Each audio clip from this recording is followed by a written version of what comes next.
Lagi na lang ikaw. Hindi na. Paano naman ako? Hindi na ako lang tingin. Ano ba bakit? Hindi epekto yun na ano.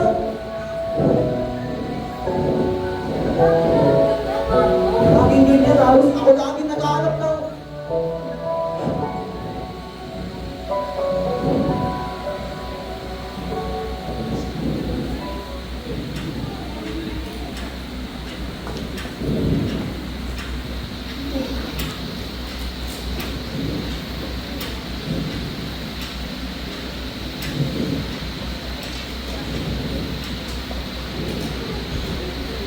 Ay, naku!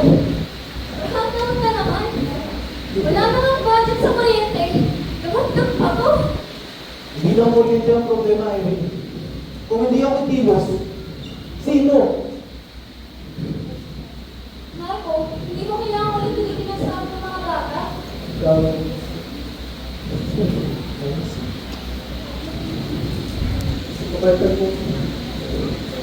Wala pinagtatalo nila, Nay. Ay, Hindi ko alam pala na. Traffic? Bakit na nga ba na late? Okay, tayo. Masalunod ko. Overtime na naman. Di ba sinabi ko sa'yo na dapat umuwi ka na maaga para makasama mo kami pamilya? Pa, hindi ako mag-overtime. Wala may pagbayad ng kuryente. Tingnan mo nga, blackout na naman. Wow! So sinasabi ko na hindi ko kayo magpapay dito sa pamilyang to? Marco, hindi ka na nang ibig kong sabihin. Saka pa, nagpapuwi na ng magnanay. Pero tutulungan niyo na ako. Usap? Wala pa tayo nag-uusap ng di nagkakawan. Basta, dito na lang muna tayo sa sala mag-set up ng pagkain at ng mesa. At baka, maya-maya ay bumalik ka na ng ilaw. Nakakalit, tulungan mo ko. Kailan na yun?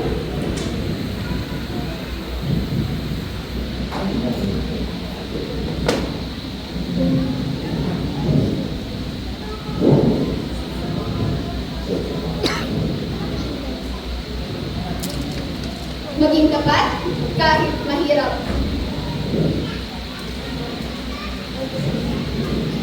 Nico! Nico! Nico! Ilang beses ko na sasabihin sa'yo na dapat na di mo kakasama namin. Hindi yung kulang ka ni bro. Di ako gutom. Hindi ko tinatawag kung gutom ka. Kumain ka dito. Ngayon na. Marco, tama na. Bata pa yan. Hayaan mo na muna.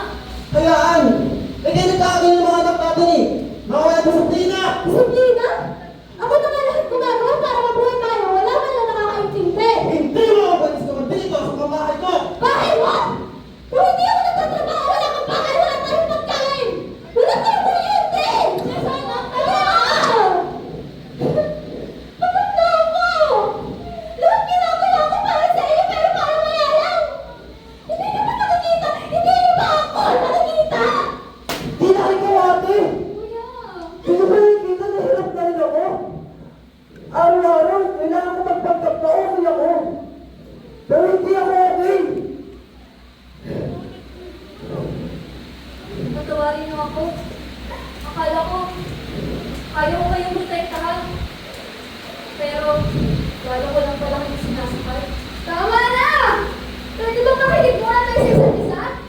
Hindi lang po kayo ang may problema. Hindi na po ako nagdadasal na sana maalala natin to. Bukod dito, ang hinihiling sa mga katiwala ay maging tapat. 1 Corinthians 4:2. Hindi tayo pinagkatiwalaan para magtutol. Hindi para maging tapat. Alam niyo ba? Alam niyo ba kung gaano ang hirap gumising sa umaga? Iniisip ko kung saan ako kukuha ng pagbayad ng kuryente. Paano ko pagkakasya yung sweldo ko? Paano lang may makain tayo? Ito ha, ito, ayan! Ayan ang araw-araw kong kaawal! Hindi ko na matita kung ilang beses ko ginastos sa mundo! Madaming beses ko yung ginastos sa mundo pero hindi ko magawa! Kasi kayo ang iniisip ko!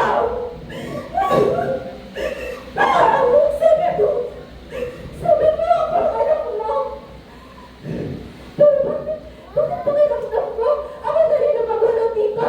Ako na nagbabayad! Ako na nag-aalala! Ako na lang lahat! Ako na sumasalo na lahat!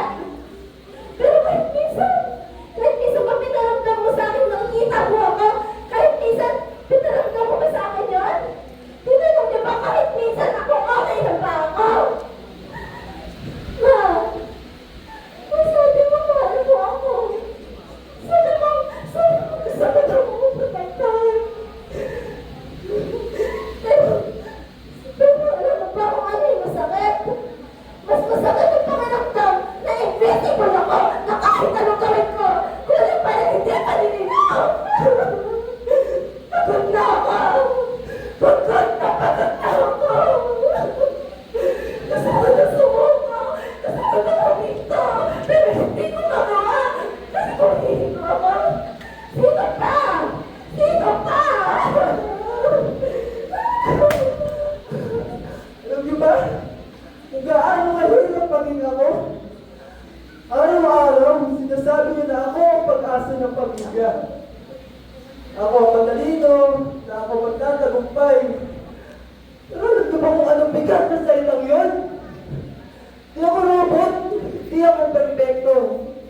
Oo, matalino ako, pero wala kayo alam sa pakiramdam na mag-isa. Pakiramdam na ay, anong gawin ko? Kulang pa rin.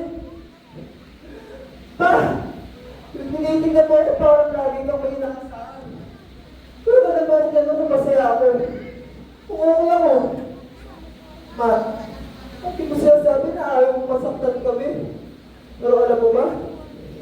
Masakit, pakiramdam na hindi ako naririnig. Kahit sumigaw ako sa loob, lang nakakarinig. Magda ako magpagkat na okay ako. Magda ako maging perfecto. Gusto ko lang, maramdaman na sa mata ko. Kahit minsan lang.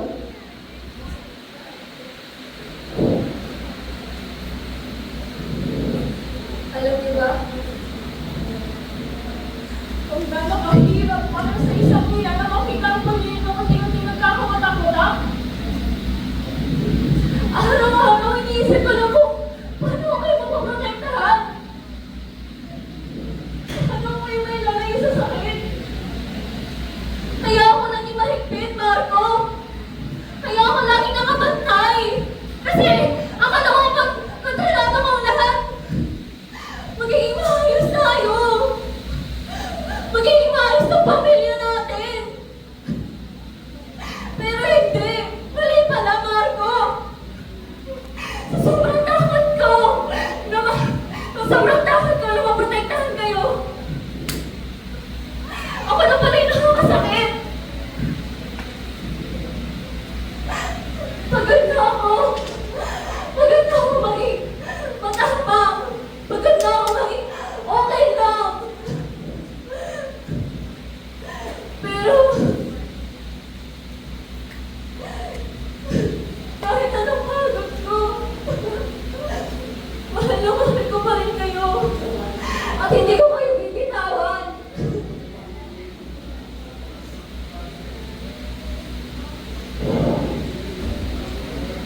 Alam niyo ba kung gaano kahirap para sa isang tatay?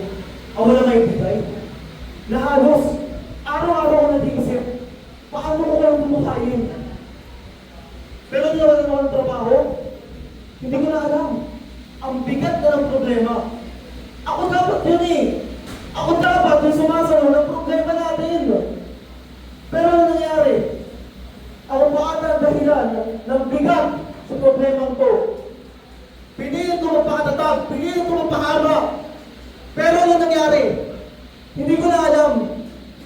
Hindi ko na alam kung paano ko magpakatatay. Nakakala ko kung magiging ako. Kala ko magiging matatag kayo. Pero mali pala. Mas lalo ko lang kayo nasasaktan. Patawarin niyo ko. Alam kong hindi ganun kadali o hindi ganun kadali bawiin lahat ng kasalanan ko. Pero susubukan ko. Kahit wala akong trabaho, kahit wala akong lakas. Kasi pamilya ko kayo eh. Hindi ko din kaya ko wala kayo.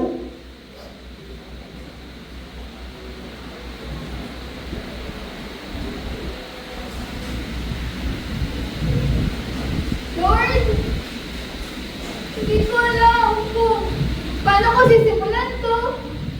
Ang bigat-bigat na po kasi. Araw-araw, lagi ko silang nakikitang nag-aaway, nagkakasakitan, at wala akong magawa. Alam ko, hindi aksidente na nandito kami ngayon. Hindi aksidente na brown out. Siguro, ito na yung oras na kailangan namin makinig. Hindi lang sa isa't isa, kundi sa iyo.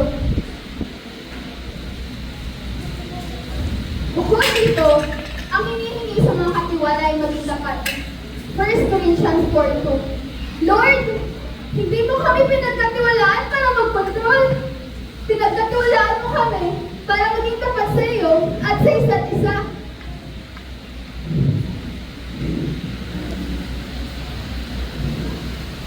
Hindi ko alam kung paano maayos lahat ng bukas.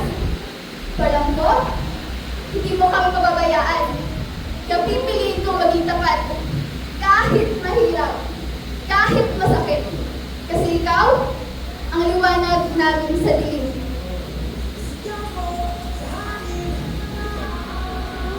Tumalig at magsilbi.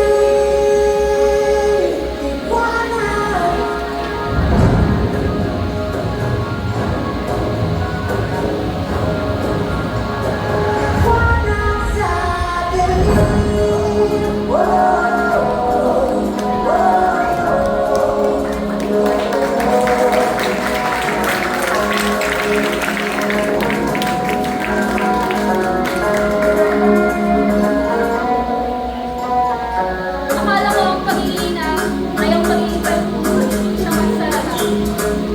Akala ko ang pag-iina ay pag-iibat malaga sa bahay at ligtas kayo. Pero hindi mo kaya takpan ng bawat sugat at ang pigilan ng bawat buha. Ngayon, natutunan ko, hindi ako tinawag para maging perfecto. Tinawag ako para maging tapat. Tapat sa pagmamahal, tapat sa Diyos, at tapat sa iyo.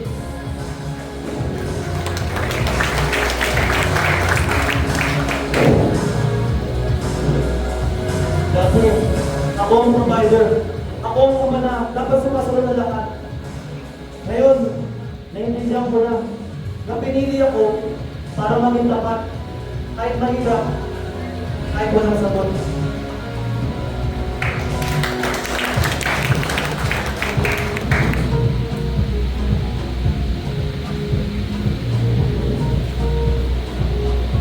Kaya natakot ako hindi maintindihan. Narinig ko ang sarili ko, narinig niyo rin ako. Hindi ko na kailangan magtunggap, hindi ko kailangan maging perfecto. Kailangan ko lang maging tapat. Tapat sa sarili, tapat sa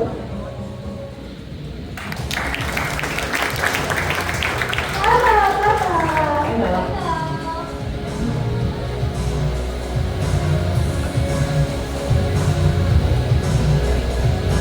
Araw-araw, bigat ng mundo. Sahod, bayari, bagon, luha. Kala ko, walang gumagalaw, ako lang lumalaban. Pero hindi pala, may Diyos, nakasama ako. May panawagan, hindi para maging malakas, kundi para maging tapat. tapat sa sakripisyo at tapat sa pag-ibig. Sa bawat pagina ng notebook ko, sinusulat ko ang dasal ng puso ko. At ang nakita ko, ang Diyos ay gumagalaw kahit sa dilim. Ang nais niya, hindi galing, hindi lakas, kundi katapatan. Kaya pipiliin kong maging tapat, kahit mahirap, kasi siya ang liwanag sa dilim.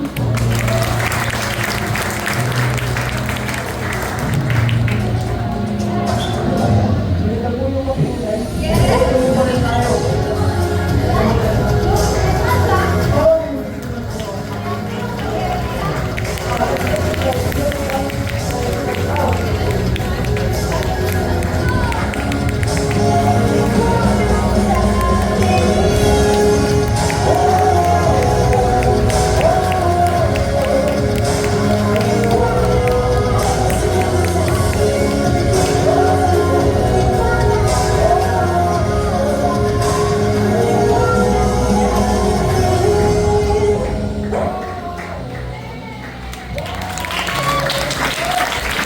Akala ko, kaya ko kayong protektahan.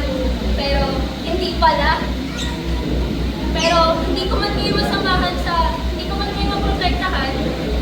At least, ayaw kayo sabahan sa hirap. Alam niyo mga anak, akala ko pag magiging ako, mas magiging natatakot ko. Pero, ito ko lang, ako yung natakot. Natatakot ako na, baka hindi ako kaya. Natatakot ako na, baka hindi ako makakahingin namin. Ta, hindi ko kailangan gusto palitan ka. Sa sobrang bigat ng responsibilidad na bibig ko, nakalimutan ko, anak lang din ako. Na gusto ko lang na meron akong makakasama. Gusto ko lang na lang nagagawin ang mag-isa. Araw-araw, sinasabi nila akong mag-asya ng pamilya. Pero minsan, gusto ko lang maging bata. Gusto ko lang umiyak ng walang ito. Gusto ko lang na kahit hindi ako matalino, mahal niyo pa rin ako. Hindi ko alam kung paano ayusin ang problema. Pero ang alam ko, hindi tayo pabayaan ng Diyos. Sa dilim, may liwanag. Sa gulong, may pag-asa. Kaya kahit hindi tayo perfecto, pwede tayo magsimula ulit. Alam niyo, magkasama niyo ako mga sorry sa lahat ng mga nasabi ko at sorry sa lahat ng mga nasabi ko. Patawad rin sa lahat ng mga takot na naging talagala. Dad, sorry sa mga galit sa pagod. Sorry din sa lahat ng katahimikan na sana isigaw. At salamat sa pagkakataon, sa pamilya, sa liwanag. Liwanag sa dilim. Totoo, di lang ilaw, kundi pagkunawa. Pagmamahal Pananampalataya. at katapatan.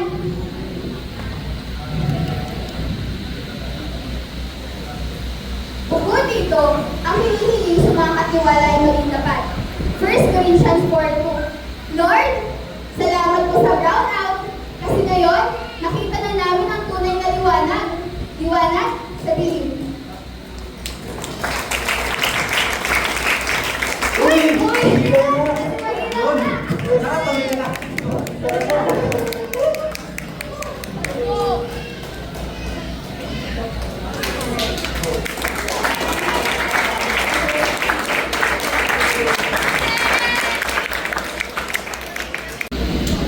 Ang dami kong gustong balikan. Mga akala ko, kaya ko kayong protektahan. Pero, hindi pala. Pero, hindi ko man kayo masamahan sa, hindi ko man kayo maprotektahan. At least, ayaw kayo sabahan sa hirap. Alam niyo mga anak, akala ko pag magiging ako, mas magiging natatakot ko. Pero, ito ko lang, ako yung natakot. Natatakot ako na, baka hindi ako kaya. Natatakot ako na, baka hindi ako makakahingin namin. Ta, hindi ko kailangan gusto palitan ka. Sa sobrang bigat ng responsibilidad na bibig ko, nakalimutan ko, anak lang din ako. Na gusto ko lang na meron akong makakasama. Gusto ko lang na lang nagagawin ang mag-isa. Araw-araw, sinasabi nila akong mag-asya ng pamilya. Pero minsan, gusto ko lang maging bata. Gusto ko lang umiyak ng walang ito. Gusto ko lang na kahit hindi ako matalino, mahal niyo pa rin ako. kung paano ayusin ang problema. Pero ang alam mo, hindi tayo pabayaan ng Diyos. Sa dilim, may liwanag. Sa bulong, may pag-asa. Kaya kahit hindi tayo perfecto, balik tayo magsimula ulit. Alam mo, magkasal na ako mga sorry sa lahat ng mga sabi ko at sorry sa lahat ng mga sabi ko. Patawad rin sa lahat ng mga tao na naging talingala. Sorry sa mga galit sa pagod. Sorry din sa lahat ng katahimikan na sana isigaw. At salamat sa pagkakataon, sa pamilya, sa liwanag. Liwanag sa tingin. Totoo, di lang ilaw, kundi pagkunawa. Pagmamahal, Pananampalataya. At katapatan.